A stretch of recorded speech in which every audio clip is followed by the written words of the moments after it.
We consider everybody in the first 4 years founding families.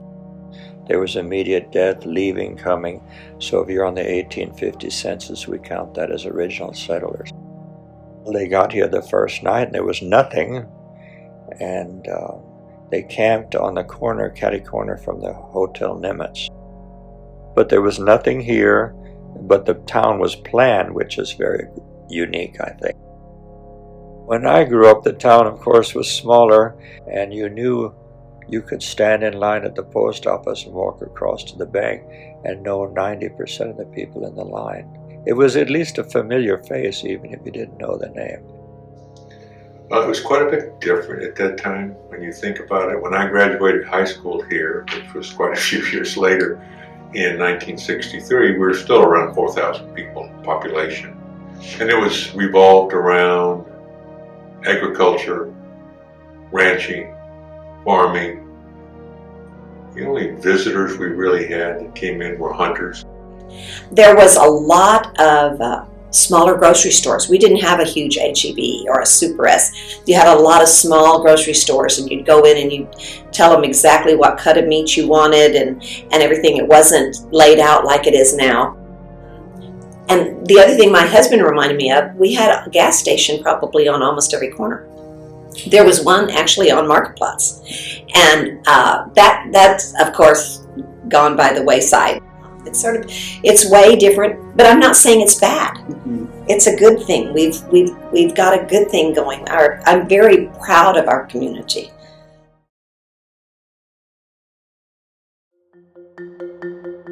I really think that things changed a lot starting with Lyndon Johnson because he was president, and so many tens of thousands of people came to see the White House. First off, there were, my dad included, didn't think visitors should come in here. Really? He thought Fredericksburg was going to hell in a handbasket when visitors started coming. He was wrong. And I have to brag on Fredericksburg. I don't know a prettier main street in a business district in any little town in Texas. And they'd see that town and think, oh, this would be a wonderful place to retire to.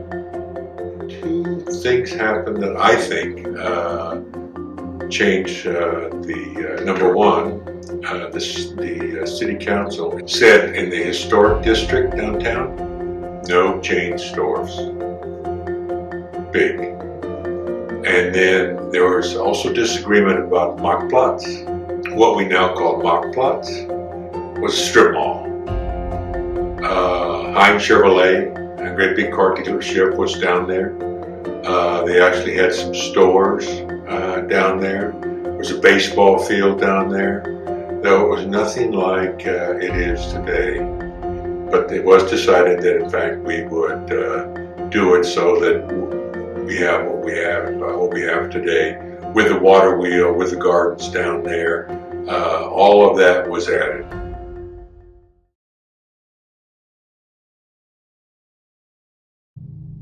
They were here kind of accidentally because of a certain element of people, and that's another reason we don't have a lot of African American people living here. People here didn't have slaves, and they had enough people at one time to build their little church and school in town. So my name is Paul Phillips III. My dad and was Paul Phillips Jr., a local veterinarian. And my mother was Thelma Phillips, the librarian. We grew up here in Fredericksburg. Three of my sisters, actually all four, my three sisters and myself are all born here, with the exception of my oldest sister that was born in Tuskegee, Alabama, when my father was going to veterinary school. My oldest sister, Paula, was in ninth grade, and she was the first African American to integrate into the Fredericksburg public schools system. Paul Phillips Sr. and Cora Phillips, and my grandfather was the original local veterinarian, even though he was more of an animal husbandry rather than a veterinarian, because there were no veterinary schools for African Americans back at that time. I was involved in almost everything that was possible here in Fredericksburg, whether it was singing in the choir, playing sports, community activities, And so that was a big part of my growing up here in Fredericksburg. From looking at some of the census from the 1900s to 1910, we think there were probably about 10 or 12 African American families that lived and resided in Gillespie County in Fredericksburg. Since that time, most of those families have left the Fredericksburg area and have moved on, or their children moved on. But some of them, of the original families, the Fosselmans, the Tinkers, the Phillips, the Williams, those were all families, and the Deerings were all families here that were here in the 1850s. So African Americans were here for a long time as Fredericksburg was getting developed and becoming its own. There actually was a single plantation that had slaves, and some of our family members, or family that we knew, were part of that slave plantation. And then once the Emancipation Proclamation came, then they were freed, and some of them stayed in this area still to work, farm, ranch, or become to work the land for someone else. So now our story now is to try to continue that legacy, to try to let our current residents of Fredericksburg and Gillespie County know that there was this blending of races, this blending of cultures that were able to get along very well. They worked together, they played together, they traded together, they farmed together. And all of this was a part, I think, that bound the relationships between the African Americans and the Germans that were here at that time. When we were a rural community, people who lived in town some of them might even have a ranch in the country that they didn't live on. But the majority of the county was rural, and the majority of the county made their living from farming and ranching. Growing up in Gillespie County was, for me at least, very agriculture oriented. From the sale barn, Gillespie Livestock Company, which is a fourth generation strong business that my great-grandfather started in 1950. Gillespie Livestock Company ranks in the top 5 in Gillespie County for producing the most income and revenue back to the local citizens. And so much less we have our tourism, we also have a sheep and goat market that exports to Chicago, Florida, New York, and all that money goes back to Gillespie County and stays in this area. And so for my family, a lot of it was the livestock industry in Gillespie Livestock Company, whether it was sales on Wednesday with cattle or even your sheep and goats. And then they got into some things like the peach industry, etc. That's another thing that in the early days pulled tourists to Fredericksburg, because the name Fredericksburg peaches got to be very, very well known. What I've seen is whenever we could drive by, whether it's at 87 or 290, and you used to see hundreds and hundreds of cattle, hundreds and hundreds of sheep and goats. And even your row crop production, from hay to wheat to corn, you used to see that everywhere. And now you necessarily don't see as much row crop production or agriculture as far as livestock. Now we see the vineyards and orchards. And so we're changing in a different way. Whether that's good or bad, we're changing to more tourism and, more importantly, agritourism. Well, I mean, like growing up on the property here where we've got our peach orchard and everything, just kind of, it was just kind of working with the family business and kind of getting used to like the tourists coming through and selling the peaches direct to customer and everything. And I mean, and like people who really grew up here and are younger, like our age, you've really been able to see like the steady growth and increase of the tourism, which is super cool. Yeah, and it's really interesting how over time kind of you notice the demographic change and the kind of type of like what your average tourist, basically who your average tourist is. I mean, you think like back in the day, you tended to have kind of, middle-aged couples, maybe, empty nesters, and they were going around. They came to Fredericksburg to kind of antique and kind of just walk up and down Main. And now you've got kind of the younger groups, you've got the bachelorette parties, you've got just a much more diverse kind of group of people coming through, and it's been kind of cool just to see that and that kind of develop over time.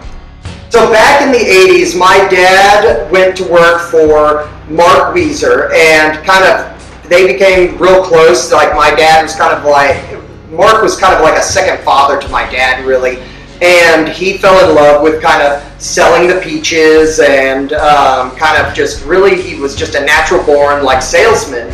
And when it was getting closer to him graduating, he went to Mark and he goes like, Mark, I noticed a lot of people are, asking for like the peach jams and jellies and everything kind of throughout the year, even when it's not peach season. I think we can do something with this. And Mark told him what Mark's dad told Mark when he kind of said the same thing about going, well, I want to be a farmer, Dad. And he said, well, you've got to go to college first. And so my dad went off to college at Texas A&M. That's where he met our mom and brought her back, and they basically started Fischer. And whenever I was working on the distillery, I realized I was going to be spending more time on the property and kind of just since the distillery was going to be on the property, and I was looking at things and I was like, Mark, I went to Mark and I go like, Mark, you're 80 years old, still fit as a fiddle, but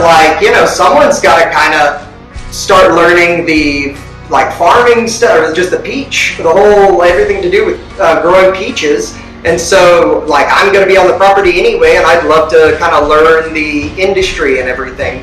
And we're so close, and so that's kind of where my kind of intro into kind of the land, into taking care of the land here has been. And it just really, I think the importance of it is as Fredericksburg grows, and as with anywhere, pretty much any of the small towns in between San Antonio and Austin, what's happening with them, you tend to have all this big development, which is great, but you lose something when you lose a little bit of that kind of agrarian kind of culture or background or scenery even.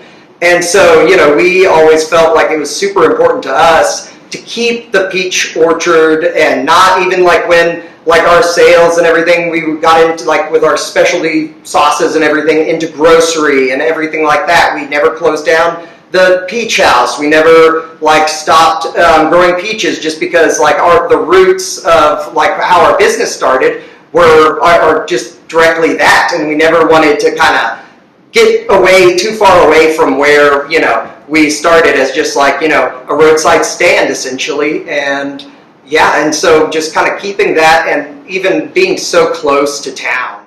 Well, have something out here where it's still super close to town, but it's also, if you go in the back, it's super chill and serene, and you feel like you're somewhere else, not in the middle of town in Fredericksburg and doing kind of what shopping and eating and that kind of thing. But for us, I think it's super also in familial side of importance. We, Dietz and I and our other brother Simon, we all grew up working on the at the peach stand and working in the farm, doing various things, and so we feel it's super important to keep it going. And Jack, who's Jenny Weiser's son, even he is working now, and he works here and he works at the peach stand. So we're trying as hard as we can to keep it going. And now Jack is the youngest and last, so we'll see who comes. Yeah, see what is. The issues continue. We've had them since the beginning. It's just growth pains. Every little town in this area are growing. That's just something we're going to have to live with. They come up with those things you cannot do, and let's argue about the real things. My family came to Fredericksburg. If we want to go to the beginning, my Oma's side of the family, my dad's mother, came from Switzerland and Germany back in the early 1900s and settled out in Stonewall, the Albert area, and that's where I live, that's where I've grown up. So it's been very special to live on the same land that these immigrants came all those years ago. Gosh, even just being gone for 4 years, every time I would come home for a holiday or a break, it just felt like there was a new building going up on 290. Obviously, I live out in Stonewall, and it used to be it kind of felt like a country drive, every morning coming from Stonewall to Fredericksburg for church or for school. It felt like a kind of a country drive, a bit of a longer drive. And now with so many buildings on the side of 290, it doesn't feel like you've ever actually left Fredericksburg. It feels like from the time you leave Main Street to the time I get home, there's bustling activity, which is a beautiful thing and it's vibrant, but it just feels different. It doesn't feel as rural. There's growing pains for sure, but I just very distinctly remember the quiet streets of Fredericksburg. During the week, it was the locals community. The closing of things, you can't, good things can't last forever, and good things come up as time goes on. But it's just been since coming home from college, it feels less like a local small town where you hear German on the streets at the old German bakery in the morning, and feels like it's kind of been oversaturated with modernity, if that makes sense. I think one of our biggest issues right now is the growth that I have been talking about and how to accommodate that. And I think what I've seen is people love visitors, people love being friendly. That's what makes this place a wonderful town. But I think it gets personal. I think it's starting to get personal. Going forward, I don't know how it's hard to imagine a reversal. I mean, I think so much of our economy is based on wine, based on tourism, that what are we going to do if that runs out?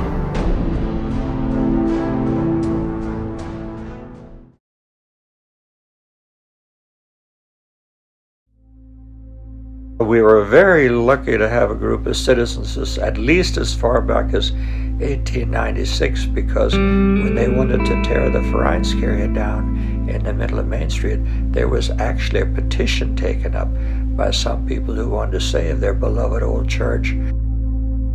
We've always had people fighting for the history and to preserve things.